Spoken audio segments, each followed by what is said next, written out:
ఒక అడవిలో ఒక పిల్లి చాలా ఆకలితో తన ఆహారం కోసం అటు ఇటు తిరుగుతూ తన ఆహారాన్ని వెతుకుతుంది. ఇంతలో తనకి కొద్ది దూరంలో ఒక అందమైన మ్యాజికల్ ఫిష్ ట్రీ కనిపించింది.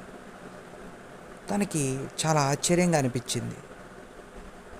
అలాగే ఆ కొమ్మలకి ఉన్నటువంటి ఫిషెస్ అనేవి లైవ్గా, అలాగే నీటిలో ఎలా అయితే బతికి ఈదుతూ ఉంటాయో అలా కొమ్మలకి వేలాడుతూ ఈదుతూ ఉన్నాయి.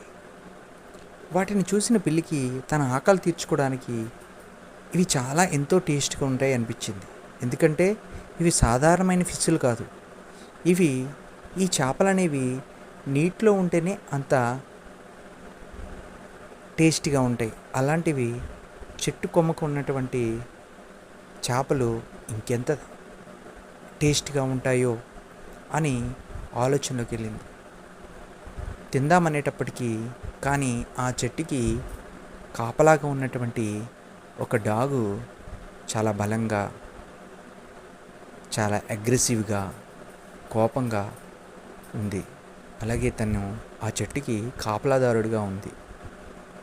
పిల్లికి కానీ ఆ కుక్క నుంచి వచ్చేటటువంటి ఎదురయ్యేటువంటి దెబ్బల కంటే ఆ చేపలకి ఉన్నటువంటి ఆ టేస్ట్నే తనకు నచ్చి ఎలాగైనా ఈ చేపలు తినాలని తను అనుకుంది.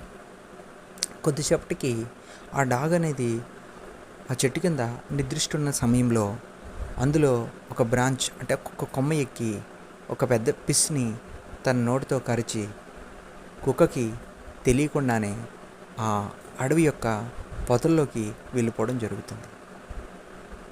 అక్కడే ఒక మంచి రాక్ స్టోన్ ఉన్న దాని దగ్గర మంచి మంచి ఆయిల్ అవి పెట్టుకొని చిన్న మంట పెట్టి రోస్ట్ చేస్తూ తిందామనే ఆలోచనతో చక్కగా రోస్ట్ చేసుకుంది. కొద్దిసేపటికి ఈ డాగ్కి మెలకు వచ్చి చూసేసరికి చెట్టు కిందంతా రక్తం కనిపిస్తుంది. ఇది ఏమై ఉంటుంది అని ఆ డాగ్కి ఆలోచనలో పడింది. ఆలోచన పడిన వెంటనే తన యొక్క వాసన, అలాగే ఈ ఏదైతే పిల్లి వెళ్ళినటువంటి దారిలో ఆ చేప యొక్క బ్లడ్, రక్తం దారి చూపిస్తూ ఉందన్నమాట.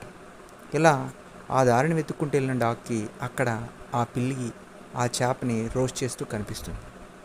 వెంటనే ఆ యొక్క పిల్లి మీద చాలా కోపంగా చూస్తూ అరుస్తుంది.